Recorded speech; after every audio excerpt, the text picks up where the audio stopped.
You know, a wise man once out in Nashville said, if we play Vanderbilt football, we'll win the game. If we play our version of football, we'll come away with the dub. That was Vanderbilt football. That was Deigo Pavia football. And now the Vanderbilt Commodores at 6-1 are right back in the hunt for a college football playoff berth. 31-24 final score out in First Bank Stadium. And we have a lot to discuss. So welcome on into SEC Unfiltered reaction show. Make sure you like the video, hit the ring notification, and of course, subscribe to the channel because we talk Vanderbilt football, LSU football, college football daily. Download the podcast version of the show wherever you get your podcast listening systems. Follow us on the socials, link in the description. Check out me at Mr. Thompson and check out all of our great work found at SECUnfiltered.com. And as always, we're proudly brought to you by our friends over at FanDuel. Just go visit FanDuel.com/SECU right now to get started with $250 in bonus bets when you win your first $5 bet. And you may want to go ahead and throw a little bit of money down on number 2, headed to the Big Apple, because as of this point, it's very hard to imagine a Vanderbilt team not rolling past its competition, because when their backs are against the wall, they seem to deliver, and that's what you got with Deigo Pavia. Sign up today at FanDuel.com/SECU. Make no mistake, the better football team won today. There's no other way to sugarcoat it. And that does not mean that the better players, the better personnel, what you went out and added in the offseason are better. But when you look at the way the game was played, and we don't look at rankings, or we don't look at numbers, or we don't look at recruiting stat lines, the better football team won today. Vanderbilt finished with more yards. They finished with more completion. They finished with a higher completion percentage. They finished with better third down execution. They were 2 of 3 on third down. They were the fewer penalized team. And they nearly held the football 13 minutes longer than LSU. They did everything necessary to win a game that became a rock fight and a lot of back and forth blows. Explosive plays from the jump, and then the smart plays to close things out. A lot of things discussed with LSU, but as always, we got to start off with winners. If I would have told you that this time last year, Deigo Pavia, with a massive upset win against Alabama, would be the starting point towards his villain origin story in the SEC, you probably would have called me a madman. You probably would have said, that's impossible. You know, it's a one-off trick. People are going to figure him out. We are now almost a year plus into that season moment, and nobody's been able to figure him out outside of Alabama one time. He plays to his own drum. He plays with a passion and a fire that couldn't be extinguished by the biggest torches that are found everywhere across the world. That is who he is, and the team has embodied that from the jump to say, you know what? We are not going to play safe. We are going to go out, and we're going to start swinging, and boy, oh boy, did they swing. I mean, sincerely, look at that opening drive. 9 plays, 3 completions of over 15 yards downfield. And then just to close things on out with a 1-yard touchdown run inside the goal line. You knew you were in for a performance today. You knew that number 2 was going to have to give you something that you wanted to talk about going into your Sunday, want to go into your Monday morning, sitting around the water cooler. This was a game that you got to remember. And again, he did it all. Not only did he lead the team in passing yards with 160, he also ran in 2 touchdowns, finished with the team leading 85 rushing yards, 17 carries, and he averaged 5.1 yards a play. Most of the first downs came behind the legs of number 2 or by the arm of number 2. Very little did other plays occur without Deigo Pavia being involved. And then you think to yourself, well, how can it get better? You watch as the explosives continue to attack deep downfield. You watch as LSU, which, by the way, has been known to win because of its defense, is now seeing its defense be gashed by a guy who started off his career at a junior college, then goes to New Mexico State, and then is playing for an underwhelming Vanderbilt roster that nobody had any idea if they were going to be much this season. And now they look like a legit threat to go on a run to the college football playoff. And their schedule is going to warrant it. If they get 10-2, you can't sit here and say, well, we lost to Alabama, but somehow we were able to, let's just go ahead and figure out, we beat Tennessee, we beat LSU, we beat Missouri, but we lost to Auburn, or we beat Auburn and we lost to Missouri. There'll be enough there to say the resume speaks volumes on where they were. Explosive plays were the deciding factor in this game. Cole Spence, have yourself a day. 2 catches of over 15-plus yards downfield. Junior Sherrill, 2 catches, one of which for a 25-yard strike. Eli Stowers, 3 catches, all for 15-plus yards. Richie Hoskins making a big-time play for a 16-yard gain. Cedric Alexander out of the backfield. The Maitland Young catch was absolutely spellbinding. And it's all because of where you look at the identity of the squad. Last season, Deigo Pavia was on an island himself. Last season, Deigo Pavia was playing his own brand of football. And he had to kind of let other people catch up with him. And then this past offseason, everyone said, we were in every single game because number 2 was the guy in charge. Why don't we emulate what he does really well? And then what's going to happen is we're going to win football games. And they have. And they're bowl eligible on October 18th. They're bowl eligible on October 18th, ladies and gentlemen. Name the last time that you remember Vanderbilt being bowl eligible to begin with before last year. 2017? 2018? Now we're talking about in the month of October. Everything is still ahead of them. Still can go to a run to Atlanta. Still could go on a run to the college football playoff. Still could potentially go 11-1 and meet up with Alabama for a revenge game for all we know. I'm not saying that's going to happen. You take the lumps that you give and you put it on out there. But the smart plays, the design runs, the fourth down execution, the Maitland Young catch, again, waiting for opportunities to open, never falling down, never taking a step back, never allowing the pressure to get too big, and then finally seeing a wide receiver or a running back at this point open just to gain enough yards, create opportunities. That is where you look at Deigo Pavia. And what's been different about this team, they've delivered on that spectrum. Jumped out to an early lead. They allowed LSU to start fighting their way back. Then get a turnover on downs. They give up a field goal. Then come out swinging in the second half. And that, my friends, is where you really got to go ahead and look at this. Most teams against LSU's defense have not been able to put together quality drives in the second half. The final 30 minutes, Blake Baker sits down his squad, tells them what went wrong, and they seem a way to come back and look better than ever. They always do. That's just been their story the entire year. It didn't matter on the opening drive. And yeah, you could talk about penalties, and they certainly were a big-time deal, but big play by Trey Richardson to big build things off. The 28-yard run by Maitland Young to set yourself up deep in LSU territory. Big yard catch for Trey Richardson. You then get the big run by Deigo Pavia. Then you get the 1-yard touchdown pass to Cole Spence. Third down, got to have moment. 1-yard line. You'll take it. You respond. You set the tone. You let everybody know you're in our house, ladies and gentlemen. If we say that you're going to give up a point, you're our guest. You have to say yes, sir. Because we can kick you out immediately and we can go ahead and open up the floodgates and watch how bad and crazy this gets out of control. So that's what you saw in today's performance from Vanderbilt. They took advantages against a top 5 defense, a defense that I might like to recommend to everybody, told me by LSU fans was never going to give up 30-plus points in this game, and that I was foolish for making that prediction. I was moronic. I couldn't work in this industry because, God forbid, I say that you give up 31 points. Well, they did, and they did so efficiently, and that's because of who you have as your quarterback. The third down run by Deigo Pavia to hit the Heisman pose, by all means, that's cinema. That's why we love college football. That moment right there, the little engine that coasted his way to a scholarship out at New Mexico State, to then go to Nashville, Tennessee, to beat the number 1 team in the country, to then go respond after a bye week and put on probably the most recognizable performance this season in the SEC from a quarterback against top 10 team. That's why we love college football. And then to go ahead and take a knee at the 1-yard line just to guarantee there's no opportunity for LSU to come on back. It's smart decision. But I'll tell you what was really interesting about this game. Vanderbilt's never been here before. Vanderbilt, in my lifetime, outside of the one James Franklin year, has never been in this position where we are talking about them as a legit college football playoff threat. Now, I'm not ready to say national championship threat. I'm not ready to say that they're going to make a run to Atlanta, but a playoff bid is in the works. You would think that because if it's the first time them being here and they win against a top 10 team, fans getting ready to lose it. They want to go on the field. They want to go celebrate. They want to act like this is their Super Bowl. And nobody did.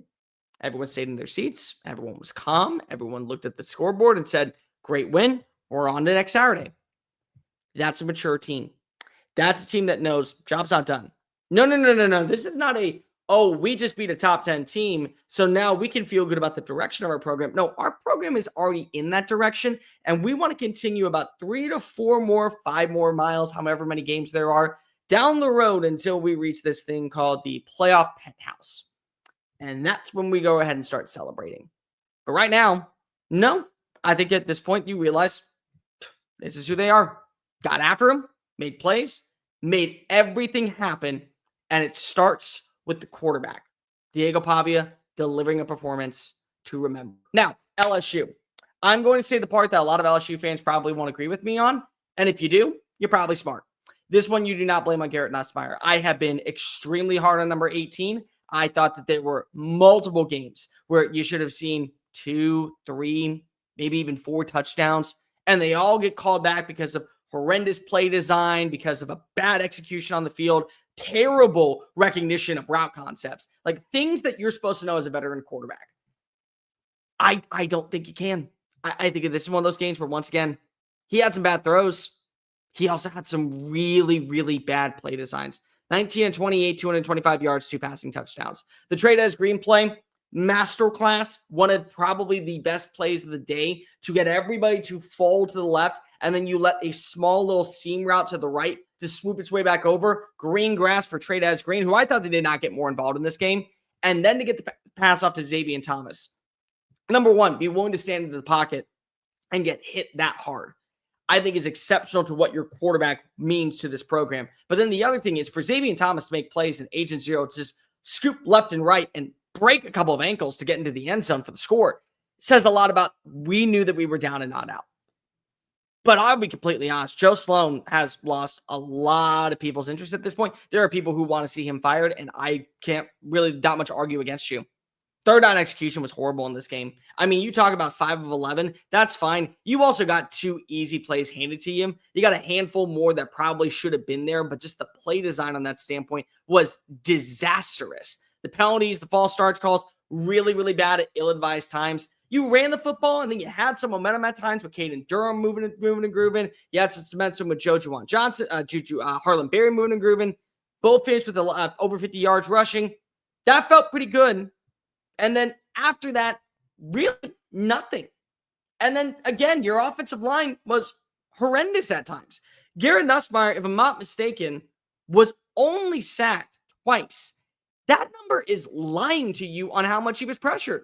Half the game, you were watching 18 get slammed into the ground after every single snap because of the interior couldn't get the job done. Nobody was able to protect him. And then we talk about this defense. Listen, I know that I was facetious for saying that 31 points could be scored against LSU, and I probably was a little bit too big for my britches in that standpoint. I'm not going to sit here and act like that. I'm not going to celebrate it because you made a call. You were right. You were right in a world where everyone likes to go ahead and bump out their chest when they're right on something. Yeah, I'm going to be excited about it. But this is a top 5 scoring defense in college football. This is a top 5 total defense in college football. And you couldn't convince me for 10 minutes that team that we saw was anything other than just similar 2023. And that's Blake Baker not making the right adjustments, playing more in zone coverage, keep everything in front of you, not being able to take away the rushing attack, sending an AJ Halsey down into the box to make sure that you don't let Pavia beat you with his legs. And then there were multiple plays where it felt like you're right there with Harold Perkins, and somehow, some way, he evades a sack or tackle and gains 2 or 3 yards. It's little things like that don't seem like that big of a deal. But you also have to remember, this is not a normal quarterback you're going up against. This is Deigo Pavia, who often has made defenses bend to his whim, both with his arm and his legs. And you allowed 6 explosive plays downfield. You allowed 5, if I'm not mistaken, on the ground at 15 yards plus. There was no momentum at all when it came to the identity of what the squad was. So just so many things that went bad. The run game is the run game. Listen, it's one of the better performances overall because if you got to remember how bad this rushing attack has been, 21 carries for 100 yards. But let me also remind you that 51 of them came on one run. So if you take out that one run, you're looking more so at 58 yards and probably, if I just may say so, 2.2 yards a carry. And yet you still run it 21 times because if you got to get something moving on the ground, and nothing seems to be boding well in your favor. So, yes, there is a lot of reasons to be frustrated if you're LSU. You came into the season fixing your defense, and then today on all days where your offense was getting mollywopped, you needed them to get a critical stop, and they didn't. And then your offense, you can blame your quarterback all you want, but when he has no time to throw, passes are going to be rushed, Errant plays are going to be made. And thankfully, he didn't have a turnover because then you would have lost that battle too. But there were so many issues today from LSU that are very much correctable and should have been dealt with last week. Sincerely, I'm not trying to go ahead and be over exotic here. I'm being honest. You look at where LSU was in this game. Poor tackling in the open field. Poor miscommunication in route concepts and route changes. Multiple plays being allowed to go get yards after contact. Little things like that that created chances for Vanderbilt to get on top and not let go of the ball. I mean, look at this, guys. We talk about first downs. 8 more first downs for Vanderbilt than LSU. I mean, that's helps out with time of possession. And that's something that, again, leads us back to the conversation of Brian Kelly. I'll be completely real. I have not sold my Brian Kelly stock up to this point. Today, I went to the bank of the college football hot takes and said, can I give you, like 50% of my Brian Kelly stock and maybe buy some more in Jeff Brom instead? Because that's a guy that is right now showing you he can win in any environment. And Brian Kelly is showing you that we had so much attention to week 1 setting the tone because of how bad we have started off seasons that we forgot there were 11 more games to be played. And so far, our offense has been hit and miss for a majority of afternoons. And our defense has been bailing us out of trouble. But at some point, the dam was going to break. Unfortunately, the dam broke on the worst day because if you lost to Vanderbilt, and I'm going to be completely real, you look like the inferior team to Vanderbilt. That's the part that I think is lost in all of this. The better team was the one who was favored. And people were losing their minds when the spread came out and said, no, LSU is going to be fine. No, LSU should be favored in this game. And they shouldn't have been. Because the performance that we saw today from one side actually executed. They played their brand of football. They didn't shy away from waiting for those big opportunities to come open and strike when the iron was hot. And they found their way into the end zone against a very quality defense. A defense that still, in my opinion, can show on up and show on out and be a top 10 unit at the end of the year.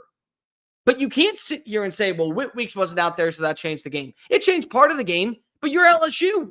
You should have a 5-star or a 4-star waiting in the wings that is pushing Whit Weeks to his brink to be able to show on up and fight for first-team reps. And if that was your answer of, okay, well, that's we just don't have that guy right now, that's a poor excuse from your recruiting department.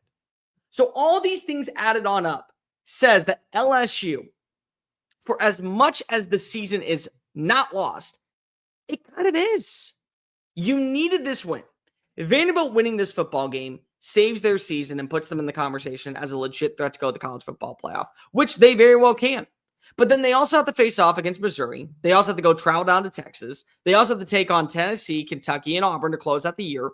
And I could see 2 losses in that standpoint. Here's LSU's schedule after beating up last week on a South Carolina team that right now isn't able to get any momentum going against Oklahoma whatsoever offensively. They still have to go face off against a top 5 Texas A&M. They still have to go face off against Alabama on the road, Arkansas, which is still looking for its major upset of the year, and a pissed off Oklahoma team that right now seems to have its offensive identity back. So we're talking about a team that while at the start of the year, we were all impressed with how loaded this defense was, does not have an offensive spark. And again, there have been days where you can put it all on 18 and say, he didn't deliver. He was awful. Horrendous execution. Bad rush throws that led to our demise. You can blame it on the rushing attack. You can blame it on the offensive line. Today's one of those days where you look at 18 and go, not your fault, dude. We did not give you time to throw. We had too many receivers drop balls. We relied too heavily on explosive plays to win, and we couldn't get you set up on any situation on the ground outside of one 50-yard run and another 14-yard gain. And that was our storyline. Brian Kelly's not getting fired, by the way. Let me just make this clear. For those of you out in the bayou that are looking to pay the massive lucrative cost to let him go and bring in a new coach, you better be praying to God that you start winning some football games and that Penn State is desperate. Because that's where you got to go next. That's the move. Besides that, he ain't leaving. Why would he leave? He still thinks that he can fix the program, and it's going to cost a smorgasbord of money that is not going to be gone anytime soon. As for Vanderbilt, and then we'll take your comments. We'll gladly take your comments in a second. if there is an AP poll that does not have them in the top 10 next week, you go ahead and rip it on up, or better yet, send it to me at Mr. Cole Thompson on Twitter, and I will eviscerate them. Because that performance was vintage top 10 team. Vanderbilt's top 10 team in college football right now. And I might also like to add in, they play their brand, and when it hits, it's nearly unstoppable to guard. Because everyone wants to talk about the Alabama game. Let's go back to that one where they lose big, get the backdoor cover. Vanderbilt falls short. Again, happens. Alabama's really good. Alabama figures it out. 30-14 final score. 2 major red zone turnovers. Something that Vanderbilt does not do. That led to 1 scoring drive and an opportunity to ice the game. That was what happened to Vanderbilt. And if that's the way you lose a football game, rush throws, errant passes, bad communication on third down, not playing your version of football, okay, you take the loss and you move on. The problem is that we saw now what Vanderbilt football looks like. Once again, we saw it today. We saw it the first 5 games of the season, and it's why the Commodores should be in the conversation for the college football playoff. So, friendly reminder, when Vanderbilt plays its style of football, win the time of possession, be great on third down execution, few penalties, and win the turnover battle, they 99.9% win the game.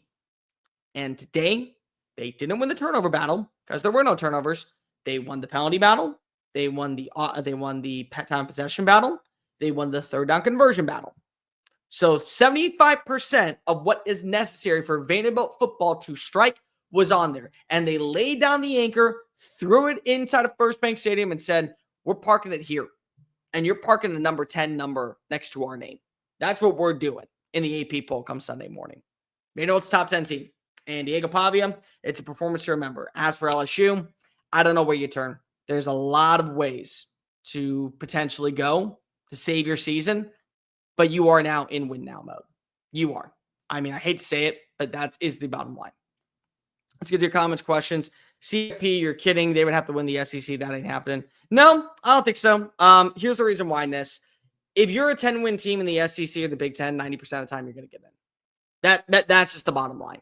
I do not have faith in the college football playoff committee looking at, say, an 11-2 Georgia Tech and then looking at a 10-2 LSU. I mean, a 10-2 Vandy and saying, no, we're going to keep the Vandy team out. I just don't see that happening. I don't see a scenario where because of Vandy, just because of its numbers and who it is as a program, they don't figure out a way to find their way in. Now, again, they still have to win out. If they're 9-3, argument's a moot point. But this is a game that you had to put yourself in that conversation. You got the game. You now are in that conversation. Bama fan here and totally agree they're top 10 right now. Kevin, thank you. Thank you for speaking up here. Because here's the thing. With the Alabama game, and I'll die on this take. Like I saw Alabama fans losing their minds and ridiculing Deigo Pavia, calling him the worst quarterback that they've ever lost to.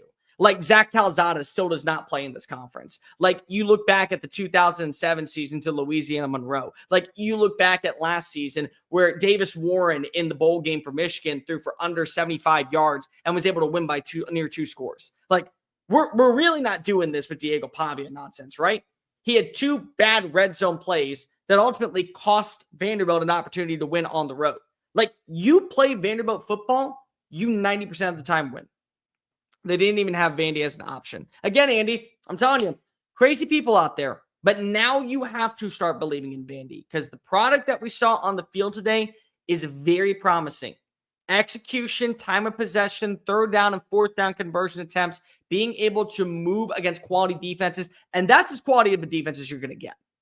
Like, I understand at this point, we could talk about how bad it looked at times, but I was told earlier this past week from LSU fans itself in the chat here that I was dumb for thinking that this is not a top 5 defense, and better yet, this is not a defense that probably could have ended up that would never give up 31 points, and they did.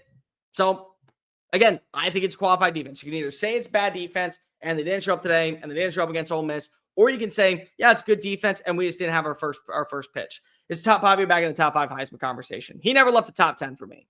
He was always still in the top 10. He was number 10, but yeah, he's back. I would say you look at today's game, Carson Beck with the 4 interception performance yesterday, he's out. Depending on what Ty Simpson, Joey Aguilar do today, that will certainly help out. Fernando Mendoza is definitely in that conversation. Ruben Bain has to do a lot to get back in, so that's it. That's part of the game, though. Alabama created turnovers. I'm not saying that, Joshua. I'm agreeing with you. Alabama needed to create turnovers, and they did. And that ultimately led to Alabama not only getting a win, but covering in that matchup, 30-14. What I'm saying is that when Vandy plays Vandy football and they don't turn the ball over and they win the time possession battle and they win the third down execution, it's a very tall task to beat them. That's more so what I'm saying. And that's going to be a tall task for Texas in a few weeks. And that's going to be a tall task for Missouri next week. And that's going to be a large ask for Tennessee. Because if you got to create turnovers at the right time, work in short field position, or at least stop the ball from crossing the pylon with Deigo Pavia in hand. All right, we're going to end the stream there. LSU, what direction do you go in next? Your guess is as good as mine. Vanderbilt, your top 10 team in my opinion, and it's time that we start treating you like it. But before we get on out of here, if you also agree with me that Vanderbilt's a top 10 team and they could go to the college football playoff, you should sign it up at FanDuel.com/SECU. Get $250 in bonus bets when you win your first $5 bet. So lay down $5, win that bet. You're going to get $250 in bonus bets with your first purchase. Could be on large parlays, could be on small parlays, could be on buckets, bets, whatever tickles your fancy. Just sign on up today at FanDuel.com/SECU. I'm Cole Thompson. Like the video, hit the ring notification, and subscribe to the channel because we talk LSU and college football and Vanderbilt football daily. Download the podcast version of the show and check out all of our great work found at SECUnfiltered.com. Vanderbilt secures the 31-24 victory and re-enters the college football playoff conversation. And as for LSU, a lot of time left, but not that many opportunities to show why you belong in that chatter as well. Peace.